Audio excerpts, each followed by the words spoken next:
آپ نے نوٹس کیا ہوگا کینڈیز، ببلز، بسکٹس، چاکلیٹ اور ٹوتھ پیسٹ وغیرہ پر ای انگریڈینٹ لکھا ہوتا ہے. آپ نے کبھی سوچا ہے کہ کیا ہے یہ ای انگریڈینٹ؟ کیوں ان میں باقی اشیاء کی طرح پراپر انگریڈینٹس نہیں لکھے جاتے جنہیں ای نمبرز بھی کہا جاتا ہے؟ ان کے پیچھے کیا چھپا ہے؟ جب صابن بنانے میں خنزیر کا تجربہ کامیاب رہا، اس کے بعد صابن کے اجزاء میں پراپر لکھا جاتا تھا پگ فیٹ. چونکہ ان کمپنیوں کے زیادہ تر گاہک مسلمان ممالک تھے تو پگ فیٹ درج ہونے کی وجہ سے مسلمان ممالک نے ان پروڈکٹس کا بائیکاٹ کر دیا جن میں پگ فیٹ درج تھا، جس سے ان کمپنیوں کو بھاری نقصان اٹھانا پڑا. آپ کو یہ جان کر حیرانی ہوگی کہ خنزیر نہ صرف مسلمانوں بلکہ یہودیوں کے لیے بھی حرام ہے. اللہ تعالیٰ نے قرآن کریم میں فرمایا یعنی مردار، خون اور خنزیر کا گوشت حرام ہے. حدیث میں بھی خنزیر کے گوشت سے پرہیز کرنے کی تاکید کی گئی. رسول اللہ صلی اللہ علیہ وآلہ وسلم نے فرمایا کہ خنزیر تمام نجس چیزوں کا سردار ہے. اب کئی لوگوں کے ذہن میں یہ خیال آ رہا ہوگا کہ اگر یہ حرام ہے تو اسے پیدا کیوں کیا گیا؟ یہ تو اللہ تعالیٰ کے علم میں ہی ہے، لیکن مفتی منک اس پر کہتے ہیں کہ اللہ تعالیٰ آپ کو ٹیسٹ کرنا چاہتے ہیں کہ آپ اللہ تعالیٰ کے روکنے پر رکتے ہو یا نہیں. خنزیر ایک ایسا جانور ہے جسے 5000 قبل مسیح میں پالا گیا. خیال کیا جاتا ہے کہ اسے یا تو مشرق وسطیٰ میں یا چین میں پالا گیا. خنزیر زیادہ تر کھانے کے لیے استعمال ہوتا تھا، لیکن ڈھال اور جوتوں کے لیے ان کی ہڈیاں استعمال کی جاتی تھی. کیا آپ جانتے ہیں کہ خنزیر کے گوشت کے نقصانات کو سائنس بھی تسلیم کرتا ہے؟ اکارڈنگ ٹو USDA خنزیر سے 30 قسم کی بیماریاں پھیل سکتی ہیں، اور یہ بیماریاں نہ صرف انسانوں بلکہ پالتو جانوروں، مویشیوں، جنگلی حیات کو بھی نقصان پہنچا سکتی ہے. خنزیر ایک ایسا جانور ہے جو فضلہ کھاتا ہے اور گندگی میں ہی رہنا پسند کرتا ہے. ایسا جانور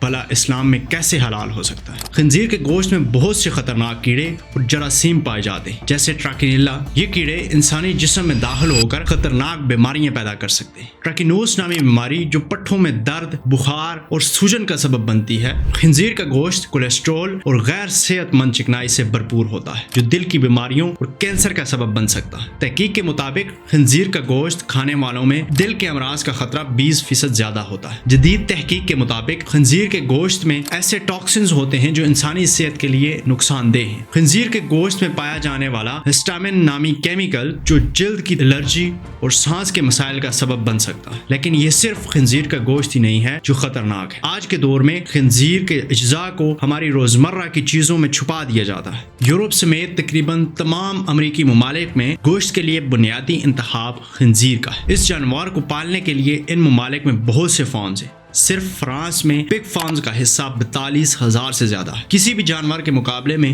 خنزیر میں زیادہ مقدار میں فیٹ ہوتی ہے، لیکن یورپی اور امریکی اس مہلک چربی سے بچنے کی کوشش کرتے ہیں. اس چربی کو ٹھکانے لگانا ان ممالک کی محکمہ خوراک کی ذمہ داری ہوتی ہے. اس چربی کو ختم کرنا محکمہ خوراک کا بہت بڑا سر درد تھا. اسے ختم کرنے کے لیے باضابطہ طور پر جلایا گیا. لگ بھگ 60 سال کے بعد اسے استعمال کے بارے میں سوچا تاکہ پیسے بھی کمائے جا سکے. 1857 میں اس وقت رائفل کی یورپ میں بنی گولیوں کو برصغیر میں سمندر کے ذریعے پہنچایا گیا. سمندر کی نمی کی وجہ سے اس میں موجود گن پاؤڈر خراب ہو گیا اور گولیاں ضائع ہو گئی. اس کے بعد وہ خنزیر کی چربی کی پرت گولیوں پر لگانے لگے کیونکہ گولیوں کو استعمال کرنے سے پہلے دانتوں سے اس چربی کی پرت کو نوچنا پڑتا تھا. جب یہ بات پھیل گئی کہ ان گولیوں میں خنزیر کی چربی کا استعمال ہوا ہے تو فوجیوں نے، جن میں زیادہ تر مسلمان اور کچھ سبزی خور ہندو شامل تھے، نے لڑنے سے انکار کر دیا اور آخرکار خانہ جنگی کا باعث بنا. یورپی باشندوں نے ان حقائق کو پہچان لیا اور پگ فیٹ لکھنے کی بجائے انہوں نے فم لکھنا شروع کر دیا. 1970 کے بعد یورپ میں رہنے والے تمام لوگ حقیقت کو جانتے ہیں کہ جب ان کمپنیوں سے مسلمان ممالک نے پوچھا کیا ان اشیاء کی تیاری میں جانوروں کی چربی استعمال کی گئی ہے اور اگر ہے تو کون سی ہے، تو انہوں نے بتایا کہ ان میں گائے اور بھیڑ کی چربی ہے. یہاں پھر ایک اور سوال اٹھایا گیا کہ اگر یہ گائے یا بھیڑ کی چربی ہے تو پھر بھی یہ مسلمانوں کے لیے حرام ہے کیونکہ ان جانوروں کو اسلامی